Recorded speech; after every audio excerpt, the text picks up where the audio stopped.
नमस्कार मैत्रिणींनो, आज आपण करणार आहोत मोड आलेल्या मटकीची भजी. या अगोदर मी तुमच्याशी मुगाच्या डाळीचे ही भजी शेअर केलेली आहेत. पण आज ना आपण मोड आलेल्या मटकीची भजी करणार आहोत.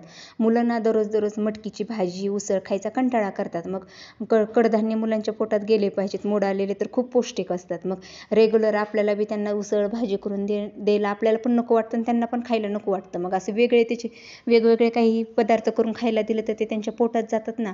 मग त्यासाठी चला तर मग आता आपण मोड आलेल्या मटकीचे भजी करूया. तर त्यासाठी इथे मी अद्रक घेतलेलं आहे, लसण घेतलेलं आहे, हिरवी मिरची घेतलेली आहे. आणि ही मटकी ना काल सकाळी मी पाण्यात भिजत घातली होती. संध्याकाळी नितळून कॉटनच्या कपड्यात बांधून ठेवली आणि दुसऱ्या दिवशी सकाळी त्याला खूप चांगले मोड आलेले आहेत. आता ही मटकी पण धुवून घेतली आहे मोड आल्यानंतर बी. आता याची ना सर्वाची पेस्ट बनविणार आहोत मिक्सरवर आपण. सुरुवातीला पाणी टाकायचं नाही, सुरुवातीला तसंच फिरवायचं आणि नंतर थोडंसं पाणी. आता मी पाण्याचं प्रमाण ना मोजून टाकलं नाही, अंदाजेच पाणी टाकले.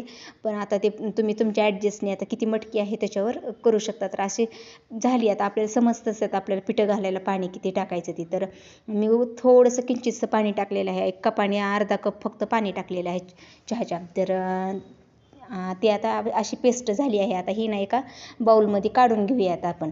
तर आपली मटकी ना मोड आलेली मटकी वाटीने 1 वाटी मटकी होती. तर आता त्या प्रमाण त्यासाठी पिठाचं परफेक्ट व्हावं म्हणून, नाहीतर जास्त जर पीठ झालं तर मग ते भजे नाहीत बरोबर लागत तसे. तर 1 वाटी मोड आलेल्या मटकीसाठी अर्धी त्याच एकाच वाटीचं प्रमाण घ्यायचं.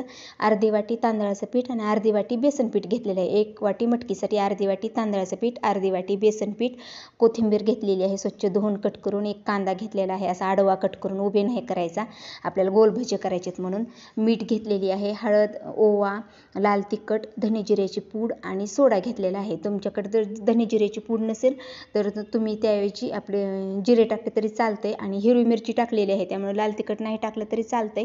पण मी कलरसाठी लाल तिखट घेतलेलं आहे आणि हिरवी मिरची मी थोडीच टाकली होती म्हणून लाल तिखट घेतले. आणि सहसा हळद टाकत नाहीत भज्याला, कलर काळपट येतो म्हणून. पण मी किंचितशी कलर यावा थोडासा वेगळा म्हणून जरा टाकलेली आहे व थोडीशी टाकलेली आहे, जास्त नाही. तर तुम्ही पिठं पण एवढीच घ्या. जास्त जर पीठ घेतलं ना तर मग ते मटकीची भजी असल्याने वाटणार नाही, ते वेगळंच लागेल चव त्याला. म्हणून 1 वाटी मटकीसाठी अर्धी वाटी पिठं घ्या. वाटलंच तर तुम्ही थोडंसं कमी केलं त्याच्यापेक्षा तरी चालेल, पण जास्त घेऊ नका. तर आता सर्व साहित्य आपण त्याच्यात टाकून ते मिक्स करून घेऊयात आता. आणि मीठ चवीनुसार घ्या, आता तुमची किती मटकी आहे त्यानुसार. सोडा फक्त आत्ता टाकू नका, सोडा नंतर आपण तळतानीच टाकणार आहोत. त्या म्हणजे तो चांगला ॲक्टिव्ह होतो. नंतर आपले भजे ना आतून खुसखुशीत होते, एकदम जाळीदार होते आतून. तर मी नंतर शेवटला एक भजी तुम्हाला दाखवते, तो हे पण करून खूप छान झालेत खुसखुशीत एकदम. तर मी आता ना पाहिलं तर मला थोडंसं घट्ट वाटायलं पीठ, म्हणून मी ना ते मिक्सरचे भांडं थोडे सोडून त्यात थोडंसं पाणी टाकलं. आणखीन आपलं मिश्रण कसं झालं आहे त्याच्यावर नंतर आपण पाहून पाण्याचं प्रमाण टाकू शकतो. आत्ताच पाण्याचं प्रमाण आपण सांगू शकत नाही तसं. तर अशा प्रकारे आपलं मिश्रण व्हावं आपलं भजी सोडण्यासारखं. तर आता ना मी ह्याच्यात सोडा टाकते. तेल गरम झालं आहे आपलं चांगलं. तर आता आपण कढईत तेल ठेवलेलं आहे गरम करायला. आता सोडा टाकला, त्याच्यावर थोडंसं किंचितसं पाण्याचा 1 टिपका टाकते आणि ते मिक्स करून घेते चांगलं फेटून त्याला मस्तपैकी. आणि भजे सोडते गोल गोल मस्त भजे आपल्या आवडीनुसार छोटे मोठे तुम्ही सोडू शकता. आणि सुरुवातीला तेल चांगलं कडकडीत गरम करायचं आणि नंतर भजी सोडल्यानंतर गॅस बारीक करायचा, म्हणजे आपले भजे चांगले तळले जाते. जर फुल गॅसवर भजी तळले ना तर ते वरून त्याला कलर येतो आणि आतमध्ये तसंच पीठ राहतं. म्हणून सुरुवातीला कडकडीत गरम करायचं, तुम्ही पाहू शकता अशा प्रकारे. नंतर एकदम बारीक गॅस करायचा आणि जास्त वेळ लागत नाही भजे तळायला. 1 3 ते 4 मिनटात आपले भजे तळून तयार होते. 3 मिनटातच म्हणलं तरी चालेल, मी काही असं पाहिलं नाही वेळ, पण लगेच झाले माझे.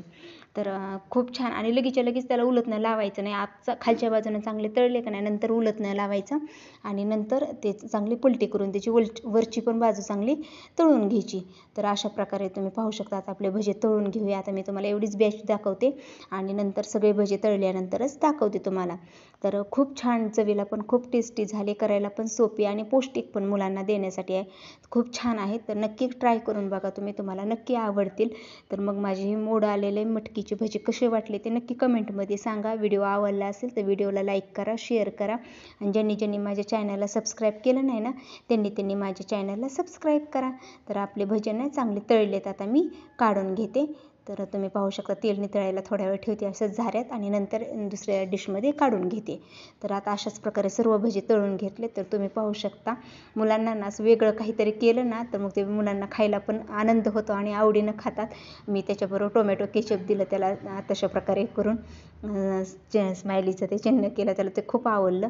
तर तुम्ही पाहू शकता भजी आतून किती जाळीदार झालेत, एकदम पोकळ झालेत, पीठ अजिबात राहिलेलं नाही आणि मुलाला तर माझ्या खूप आवडले हे भजे, त्यांनी खूप आवडीनं खाल्ले. तर मग तुम्हाला कसे वाटले हे माझे मटकीचे भजे ते नक्की कमेंटमध्ये सांगा. आवडला असेल व्हिडिओ तर व्हिडिओला लाईक करा.